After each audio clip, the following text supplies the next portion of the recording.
Joining us now is Cindy Townsend for a look at some perennials. Cindy, I had these Bloomathon azaleas. I planted some last year and they just did wonderful. Tell us about this I love collection. them. We actually kind of waited for these to come out, but this is a new collection that was introduced to us last year, kind of at the end of the year. Yes. The Bloomathons are repeat bloomers, and they're bred to be just a little bit stronger and a little bit better than maybe some of the Encores, although I still love the Encores. I have them in my yard. What I found is they took a little bit more sun than the Encores. So.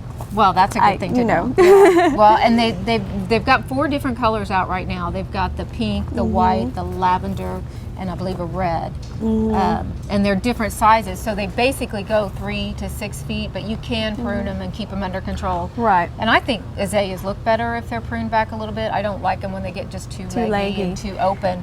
It gives you a variety of heights to work with. Right, too. so you can put them in the front of the garden or towards the back or the middle or whatever your needs require. But remember, the azaleas are real fibrous, have a real fibrous root system. Right. So you really need to amend the soil, which, you know, when you think about shade conditions, which is where you would plant these, you've got all that leaf litter and all that debris that decomposes and it makes a real nice, loose, rich soil. And that's what the azaleas like, and that lower pH. Right. And they're pretty easy once you get that down. You have some companions for the shade here. Of course, there's always a nice new Heucherella and the Heucherella? These are actually Heucherellas. Both are you nailed Heucherellas. it. Yeah. Okay. And what is so great about these is they took the Tiarella and the Heucher and combined them and created Heucherella. They've got those trailing characteristics that the Tiarella has. So this is the first. This one's called Redstone Falls and Yellowstone Falls. Okay. So this is something you definitely can use on the side of a pot or a container and allow it to trail and fill out, which is just beautiful. You've got the reds or the yellow hues. And remember, the Heucherellas and the Heucheras and all those change with the season. Their color intensity changes. So like right now, we're seeing just little speckles of red in the Yellowstone Falls. When the temperatures are cooler, that'll really be a lot more intense. And then during the summer, you know, early spring, you know, a lot of times we get these panicles nice of flowers. airy flowers. I love those. I think they're beautiful. And this one's starting to show. And actually, this is the second round for that one. You have some foxglove, and this is a group of plants I just love for the prolific flowers. They're just large tubular flowers, and you have a couple of varieties here. I do, and what I love about this variety here is called Goldcrest. It's a perennial variety, and it's a little bit smaller flower. Yeah. But you see how it's already breaking and sending out new. Oh yeah. New, here's a side shoot coming out. For new flowers. So we actually even have some that are a little bit on the spent side, and we're already getting new flowers out. This variety is called Goldcrest, and it's sterile. So it's going to perpetuate a lot more blooms. It's not focusing on producing seed. Right. Which I think is wonderful. But this one, I've already planted this one at my house. This Candy Mountain. Yeah, and the beauty behind Candy Mountain is the flowers are facing up. So what I did at my house was I put it right next to my steps. So when I walk up my steps, I can look down and I can look inside the throats of the flowers. Enjoy those. Yeah. There's also a snowy mountain that we don't have out yet. So you'll have the option of pink or white. Okay. You have a nice collection of Dianthus up here. Well, and yeah, I love these. This is the first scent Dianthus. Right. And look at this one. This one's called Sugar Plum. But look at the intensity of color and the ruffling. That's a nice combination too. Look at all the flowers coming off. The candy floss here has that dark pink center. Yeah, and so they're all just a little bit different. This one's Passion, and it's red. And Passion seems to be, so far, in my opinion, the best bloomer of the series. But these others are pretty new, and there's about 5 different ones out of this series. So we'll just kind of watch all of those and see how they do. But I think the reds are outstanding too. I jumped ahead of you out of the shade, but you have another shade plant here. Yeah, and this one's kind of a ground covery one. I wouldn't depend on it to be a complete ground cover for you, but it does kind of crawl through the beds. I would put it at the very beginning of the beds. It's a Virginia, and the common name for this is pig squeak. And if you can get close, rub on the leaf. Yeah, you can barely hear that little squeaky sound. It's a real thick texture.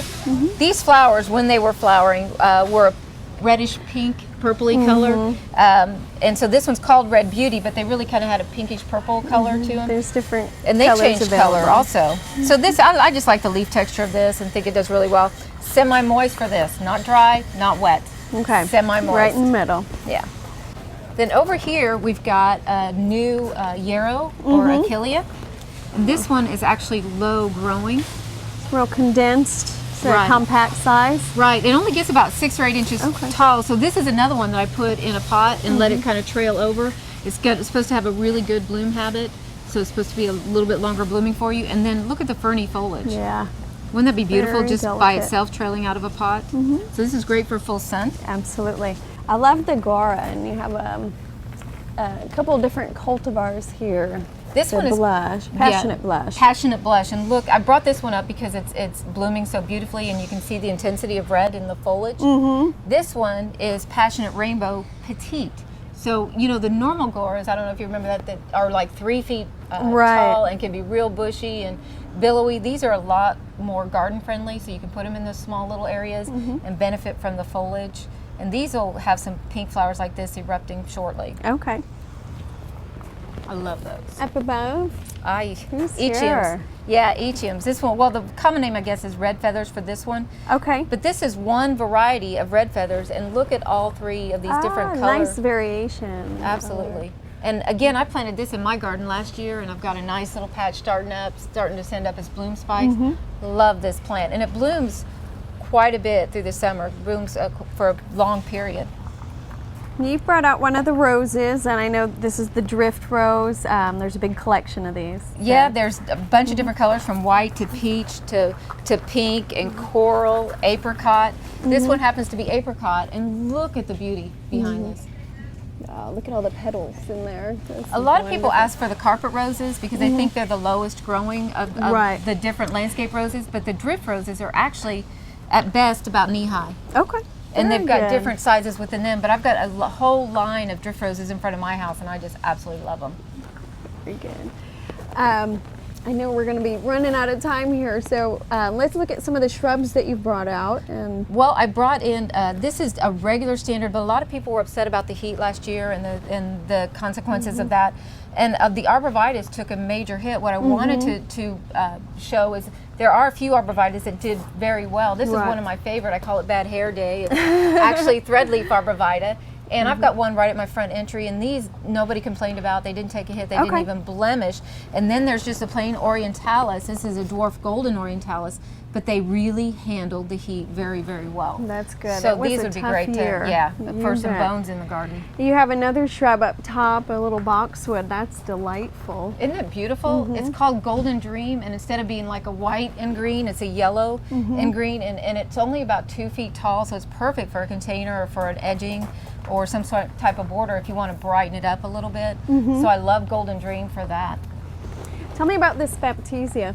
This is Twilite Prairie Blues, and look at the beautiful little yellow color through here and the smokiness of the flowers. Yeah, it has a nice combination.